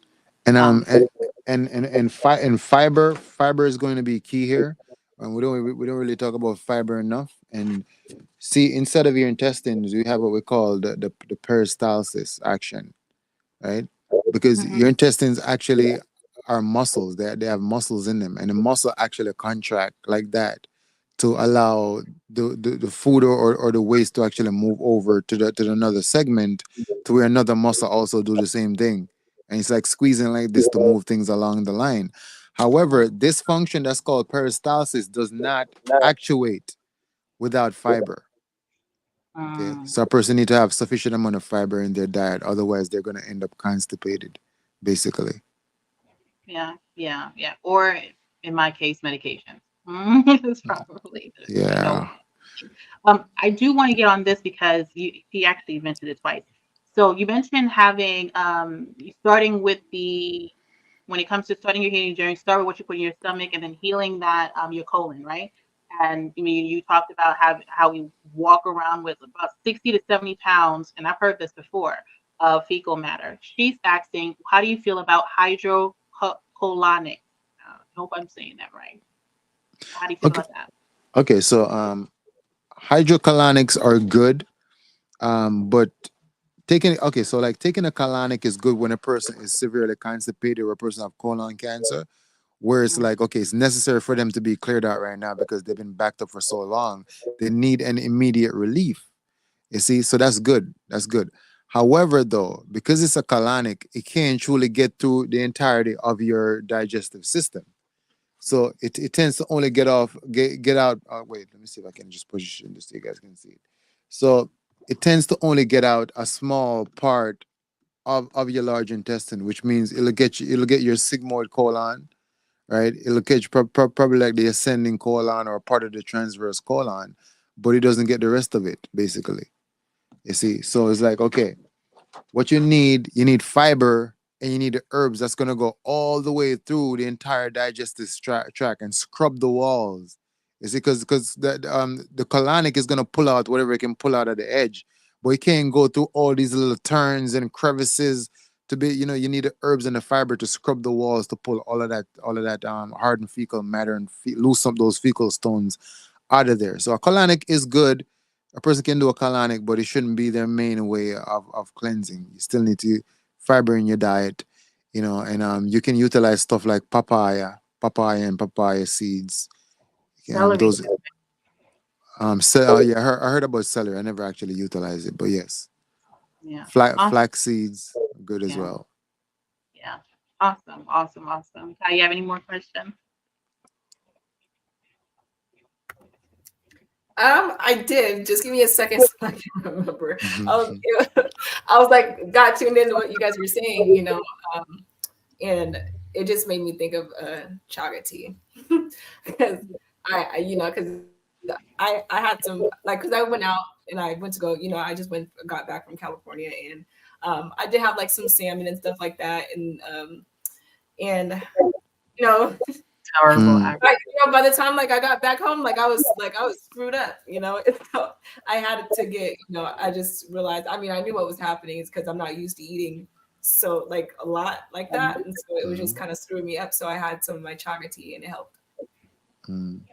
Yeah, I'm actually gonna recommend that you do a parasite cleanse too, because all them summons are parasites in them and Well, eggs, I parasite know it's eggs. one of those things. I'm afraid, Rambo. I know I have to. But I don't wanna. I don't. Mm-mm. Can't you like you know what? The first time I went on a 30-day raw vegan diet in 2020 and that actually happened naturally. Ooh, I don't know how it happened. I mean, it just ended up. I just remembered it was crazy, but I same, seen it same, then, But is there like how do you go about doing a parasite cleanse? One, All right, that so is my question. okay, so a parasite cleanse is actually you have many different spectrum to it because also depending on if a person have parasites for a long time, and if they've actually developed like an infection where the parasite's been inside of them for a while, you know, making it their home, laying eggs along the walls of the intestines, forming into eggs larvae and cysts in the body, because the parasite actually can create a hard coating to protect themselves, a hide called a cyst. It's actually very very crazy. But in general, when a person doing a parasite cleanse, also the parasite cleanse lasts up to 6 weeks minimum, basically. You see, And you can start off with things in your home like clove. Like even like tonight, y'all should be having like a cup of clove tea before you go to bed. Clove kill the parasites, kill hookworm, tapeworms, pinworms, and it also kill the eggs, right? We also have wormwood. We also have black walnut, and these kind of herbs that basically eliminates parasites. You can also get them in a tincture form as well. Bitterwood eliminates and kill parasites, right? So a person would actually need to stay off all dead animals, of course, because you can't be eating the kind of foods that are feeding them in the first place.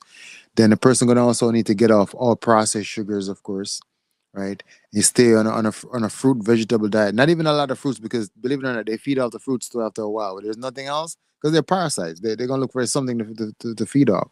So we actually keep it at a more vegetable diet and a low fruit diet while utilizing those herbs, because those herbs are very bitter, right? And those actually start to kill them off. And yes, you will see them in the stool. Yes, it will scare you when you see them. But guess what? When you see them, it actually forces you to confront the reality, because now you start to get scared, like, oh damn, these are the kind of stuff that's living inside of me. I gotta get them all out, right? So it's gonna scare you, gonna gross you out at first, but it's gonna also make you put the time in. And guess what? Now you're gonna stay away from eating certain kind of stuff that you know have parasite, because that's scary. Like, listen, when I did my parasite cleanse, there was so much parasite in my body. It was scary. Like even sleeping at night, I was thinking, like, that was on my mind, like, damn, this stuff been in my body the whole time, right? So yeah, long worms come out in the toilet and everything. Like, yeah, it really be like that. So, and guess what? If you've never done a parasite cleanse and you've been eating a standard American diet, by default, they're in there. So yes, you're gonna have to confront it, mama, and get them out once and for all. But here's the interesting thing. So that's why we say, when it comes to parasite, it goes to so many different spectrum, because they actually controls consciousness, right? Yeah, I And agree. yeah, they control consciousness, and they Yeah, also make you give you anxiety. So a lot of yeah, fears that you have to certain things are being caused by parasite. The anxiety, yeah, the fear that you're experiencing. What else? Allergies that you have to certain things. When you eat certain things, you have an allergic reaction because you have a parasite, literally. You see, so when you would eat certain things and the parasite don't really like that, or whatever compound is inside of whatever you ate, it's actually the reaction of the parasite, because they actually start to release. They start to pee inside of your body. When you eat certain stuff that they don't like, they start to pee inside of your body, right? yeah. Oh, it's terrible. It's terrible. Yeah, I mean, but I'm gonna definitely do one. It is like, I guess, I'm yeah. gonna. I mean, you have to at this point. We do have a caller. Do we still have a caller? Yes, we do. 7, I think. So we'll bring her in. Hold on 1 second. Hi guys. Wholeness. Hi. First of all, I just want to say congratulations to you guys, and I love it. I found you guys on Facebook, and this is wonderful what you guys are doing. So I'm asking a lot of questions because first I want to support you guys and what you guys are doing. You two beautiful queens up here, you're doing it.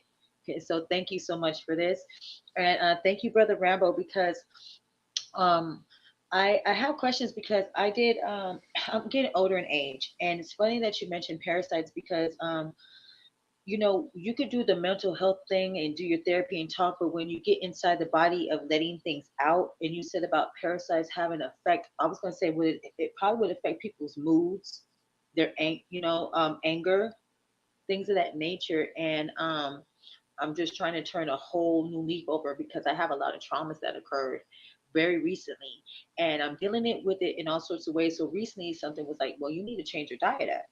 So I started doing Mhm. intermittent fasting, and I found it was wonderful. Like I just did not have a desire to eat certain things; it just kind of fell away.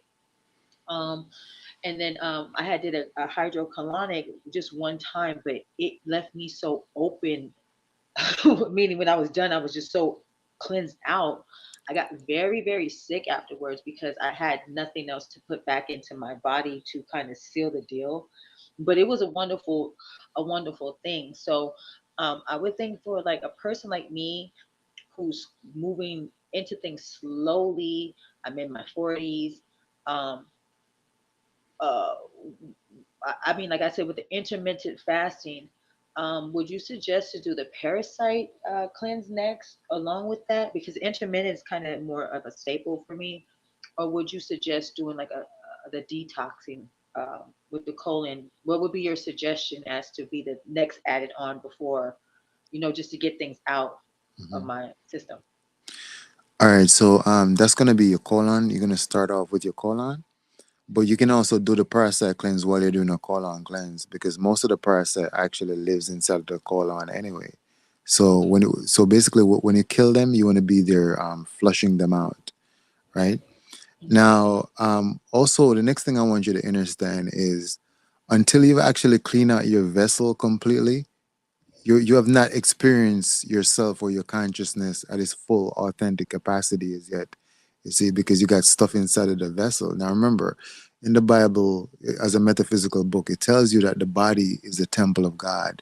Now, what does that mean to you when it says the body is the temple of God? Right? It means the body is what harnesses the God force or the God particles. Okay. Hmm.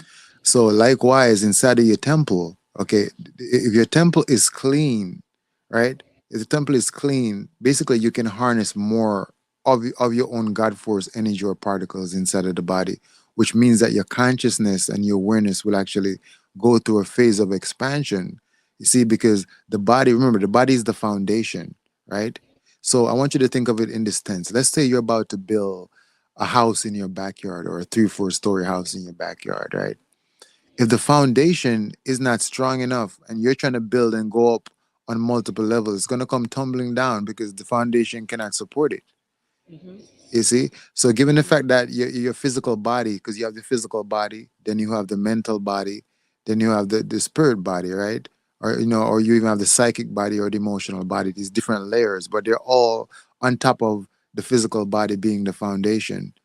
Right. So likewise, in order for you to grow to your peak spiritually or even mentally, the physical body being the foundational aspect needs to be strong. It needs to be clean. It needs to be able to support. You see everything else on top of it, on the other layers on top. So I actually recommend that, if you say that you've been through a lot of traumas and, a lot of those kind of experiences, yes, because your body actually stores all the trauma. This is why yoga is so powerful because your nervous system actually holds on to every single experience that you've been through, even whether you're conscious of it or not right now.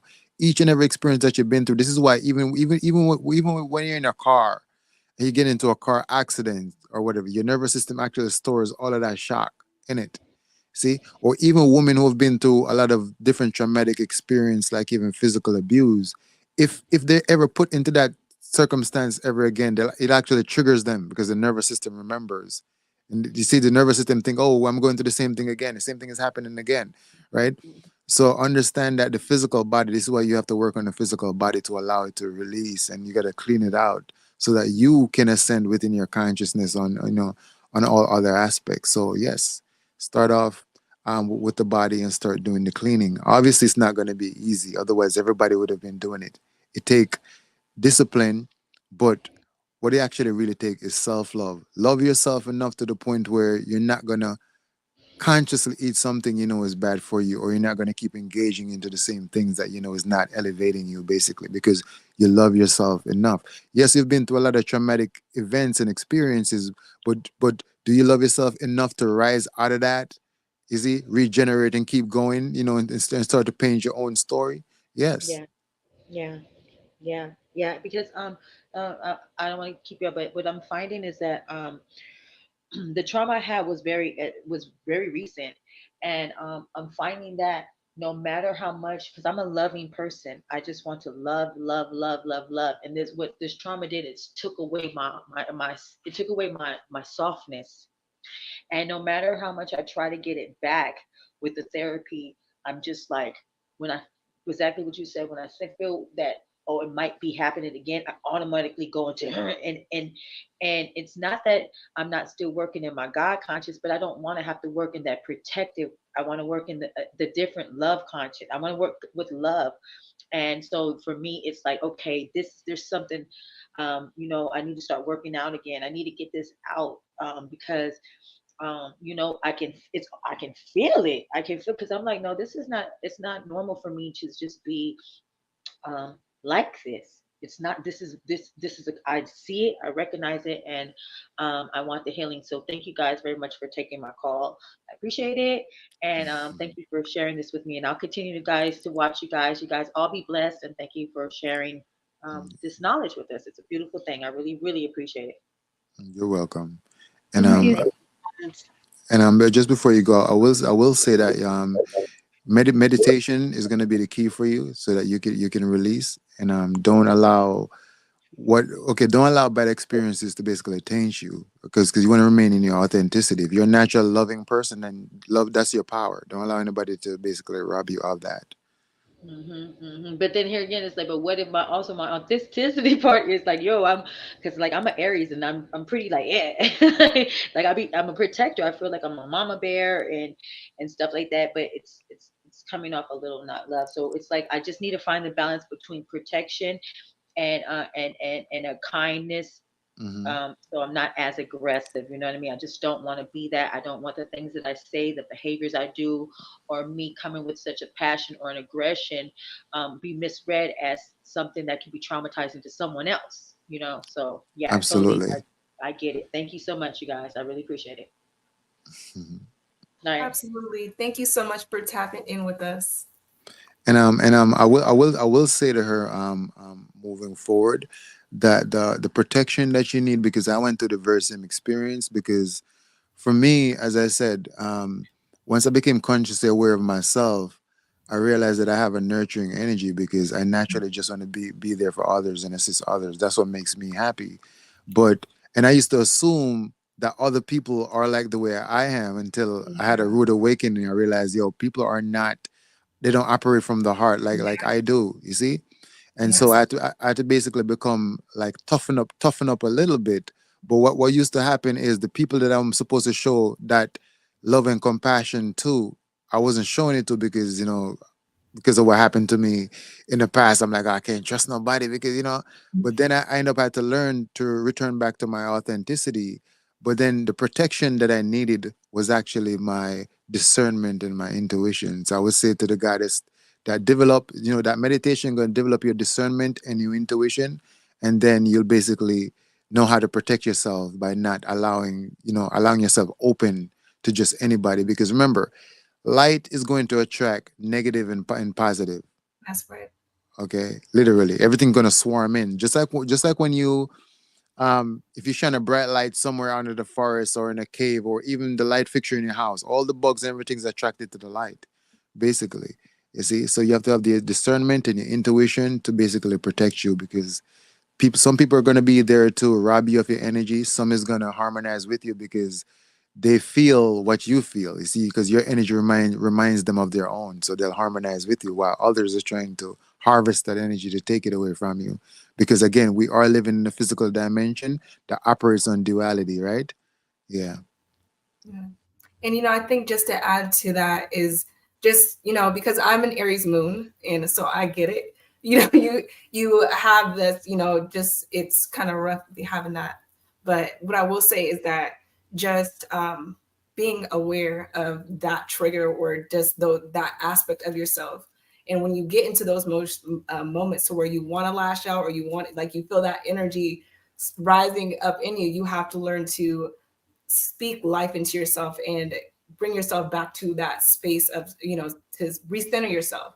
I think for myself, I was like that as well. I was very aggressive for a while. And so what has helped me what has helped me is basically just being aware of myself, knowing my triggers, knowing what bothers me, and just having that discipline enough to, like, okay, hey, let me bring myself back, and just basically, how do I say this? Just reaffirming that you're safe and that you're protected, that there is no threat, and just reminding yourself that you're safe and that you're okay. Because when that happens, it feels like, obviously, somebody's attacking you. Your nervous system is going wild. So you got to reprogram that by the mind.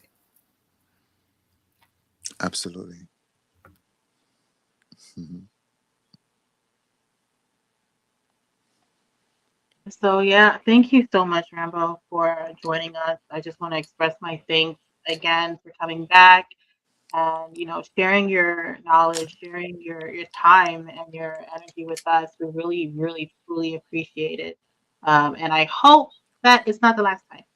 Oh no, definitely. I actually, because as I was saying earlier, I became aware of StreamYard couple of days ago, and yeah, because I actually didn't know what the platform was, so I'm actually gonna set up the StreamYard on our professional setup, so that on our next one I can actually have my audience actually join in basically as well, for Awesome, sure.